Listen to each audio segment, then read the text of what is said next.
مختصر یو څو خبرې په دې کومه میاشت کې چې موږ یو دا د هجري کال اسلامي کال اولنۍ میاشت ده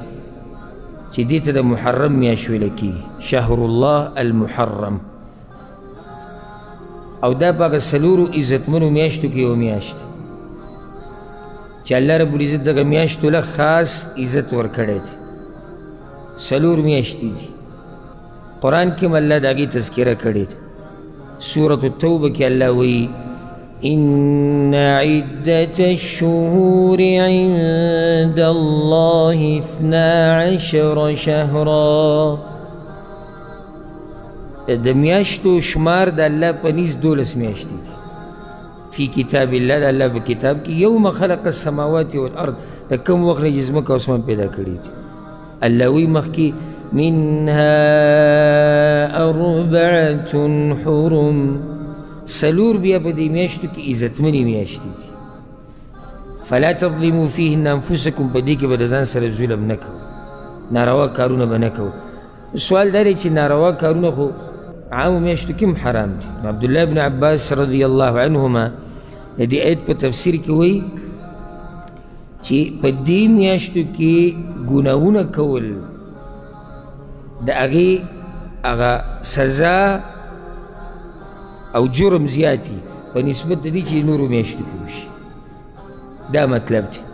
نو ځکه الله تاکید وکړي چې خصوصا په دې میاشتو کې د ناروا کارونه ځان لرې ساتي او حدیث ته امام بخاري رحمه الله راوړی د ابوبکر رضی الله عنه رسول صلی الله علیه وسلم وی السنة 12 شهرا کال 12 میاشتې دی منها 4 حرم سلور پکې عزتمنې میاشتې دي 3 متواليات 3 میاشتې پرله پسې دي ذو القعده وذو الحجه والمحرم دا 11 12 او اولنۍ میاشت ورجب مضر الذي بين جمادى وشعبان او د رجب میاشت دا سلور میاشتې عزتمنې میاشتې بیا په دې کوم میاشت کې چې موږ یو محرم دا میاشت په دې کې د اولنۍ ورځې د بیا ډېرې د قدر وړ دي او ځکه ابو عثمان النهدي رحمه الله وی سلفو به د 3 میاشتو د 10 ورځو ډېر قدر کوو سلفو به د 3 میاشتو د 10 ورځو ډېر قدر کوو د رمضان د میاشتې د اخرنۍ 10 ورځو د ذی الحجې د میاشتې د اولنۍ 10 ورځو او د محرم د میاشتې اولنۍ 10 ورځو چې هغه موږ پکې یو د کوم میاشت کې چې موږ یو د دې ډېر فضایل دي او ځکه دې کې مستحب طریقه دا ده چې نفلي روجې ډېرې ونیوی شي رسول صلی الله علیه وسلم حدیث کوي افضل الصیام بعد رمضان د رمضان د میاشت نه بعد غوره روجې هغه روجې دي د شهر الله المحرم د الله د میاشتې چې هغه محرم دی وګوره دا هم د دې میاشتې فضیلت دی چې دې ته رسول صلی الله علیه وسلم وایي شهر الله میاشت د الله حالانکې میاشتې ټولې د الله دي خو دې ته خاص میاشت د الله وایي دا د دې خاص عزت دی د دې میاشتې بیا یعنې عام میاشت کې روجې نیول مستحب دي چې څومره ډېرې روجې په دې میاشت کې نیوی شي نیسئ او بیا خصوصا د عاشورا روجه 10 د محرم د دې روجه نیوه لکه بعضو ملکونو کې نن 10 محرم د ورځې یعنې شپه خو د 11 شوه او بعضو ملکونو کې سبا دی که چا نیولي کومو ملکونو کې چې 10 محرم دی د لوی بخت خاوند دی چا نه پاتې شوي نو د لوی خیر نه محرومه دی او که چاته لا موقعینو په کار دی چې دا ونیسي او حدیث کې راځي صحیحینو کې د عبدالله بن عباس رضی الله عنهما روایت د نورو کتابونو کې مشتي وی رسول صلی الله علیه وسلم چې کله مدینې ته راغی فرأى اليهود تصوم یوم عاشورا یهودو به د عاشورا د ورځې د روژه نیوه نو هغو ته ما هذا دا څه تاسو روژې نیسئ هغو ته هذا یوم صالح دا خو ډېره بختوره ورځ ده ډېره اوچته ورځ ده هذا یوم نجى الله بني اسرائیل من عدوهم دا هغه ورځ ده چې الله پکې موسی علیه السلام سره د بني اسرائیلو د فرعون او فرعونیانو نه بچ کړي او فرعون او فرعونیان پکې الله تباه کړي دي. فصامه موسی شکرا لله تعالی، نو موسی علیه السلام به دا روژه نیوه به طور د شکر د الله. دا غلط زموږ ذهن ته یو خبر را پرېوتې ده، زه به د هغې وضاحت کوم انشاءالله خو په اخره کې. یعنې موږ دومره د علم نه لري یو د دین نه چې مشهوره دا ده چې دا روژه چې نیوی کېږي نو دا د دې د لاسې چې حسین رضی الله عنه په کربلا کې شهید شوی دی. حالانکه رسول صلی الله علیه وسلم د وفات نه بعد حسین رضی الله عنه شهید شوی دی. نو څنګه بیا رسول صلی الله علیه وسلم د دې روژې امر کړی؟ د دې روژې هیڅ تعلق د کربلا د میدان سره نشته او نه د دې روژې څه تعلق شته د حسین رضی الله عنه د شهادت سره. هغې ځان له واقعه ده چې په دغه ورځ را پېښه شوې ده. خو داسې به موږ نه کوو چې مسله اړیته خړیته کړو، د یو ځای قصه راوالو د بل ځای سره یې ولګو.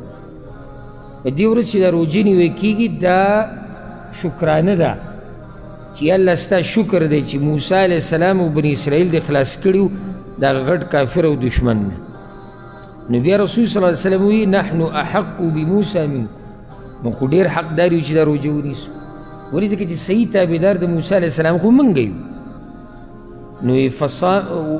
ونحن نصومه تعظیما له فصامه وامر بصیامه. رسول صلی الله علیه وسلم دا روژه ونیوه او مسلمانانو ته یې وایي دا روژه به نیسئ. امام احمد دا روایت راوړی په هغې کې زیادت د دې الفاظو شتي اگر که هغې کې د علماو اختلاف دی.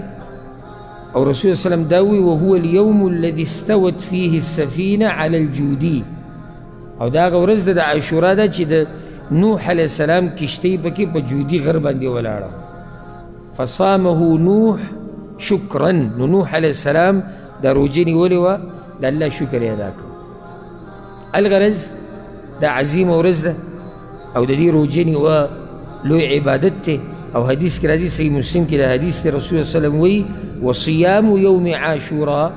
احتسب على الله ان يكفر السنة التي قبله. او روژه د عاشورا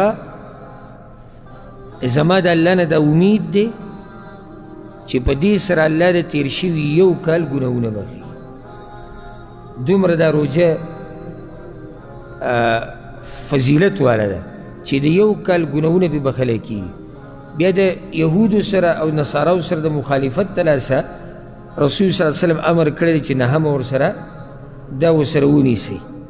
چې دا ورسره مخالفت راشي. او که چا نهمه نه یې نیولي نو هغه دې ورسره یولسمه ونیسي او مقصد پکې بیا هم پوره کېږي او هغه د یهودو سره مخالفت دی. دنیا دغه شان روانه ده او د ورځې تېرېږي او څومره زر تېرېږي د سترګې د رب په اندازه. یعنې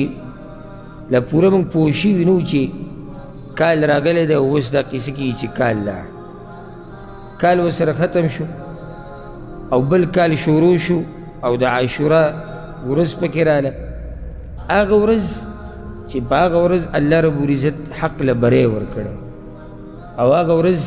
چې الله پکې باطل ذلیله کړی. عاشورا ورځ هغه ورځ ده چې الله د ظالمانو نه بدل اخیستی او الله پکې د مظلومینو مرسته کړې وه. هغه ورځ چې الله رب العزت پکې د کلیم الله موسی علیه السلام او د هغه د ملګرو مرسته کړې وه او فرعون او د هغه ملګري ټول تباه و برباد کړي. د مؤمن شان دا دی چې دی په هره خبره کې سوچ او فکر کوي. دا روژه راله، عاشورا ورځ راله، محرم راغی، چېرته سوچ دې کړی داسې چې د عاشورا دا روژه ولې ده او په دې واقعه کې دې بیا څه سوچ کړی که نه صرف روژه دې ونیوه او قصه ختمه شوه. مسلمان بیداري او د هر څه نه فایده لري او په هر څه کې سوچ کوي او په دې واقعاتو کې او حادثاتو کې. او الله قرآن کې وایي لقد كان في قصصهم عبرة لأولي الألباب الله وی په قیسو د پخوانو کې او د پیغمبرانو په قیسو کې عبرتونه پراته دي، خو د عقل د خاوندانو د قرآن الله را لېږلی هم دې دپاره دی چې ما ورته عقل پکې استعمال کو، سوچ او فکر وکړو او د هر څه نه یو عبرت والو، یو فایده ترې وباسو، یو حکمت ترې والو. قرآن دقې دپاره او ځکه الله سورة صاد کې وایي كتاب أنزلناه إليك مبارك ليدبروا آياته وليتذكر أولو الألباب. الله دا برکتي کتاب ما دې دپاره درلېږلی تاسو پکې سوچ وکړئ. زموږ د کمزورتیا لویه وجه هغه دا دی چې دې کتاب کې موږ چېرته سوچ نه دی کړی. او عجیبه دا ده زه به د سوچ څه دعوت ورکړم چې موږ یې تلاوت نه دی کړی،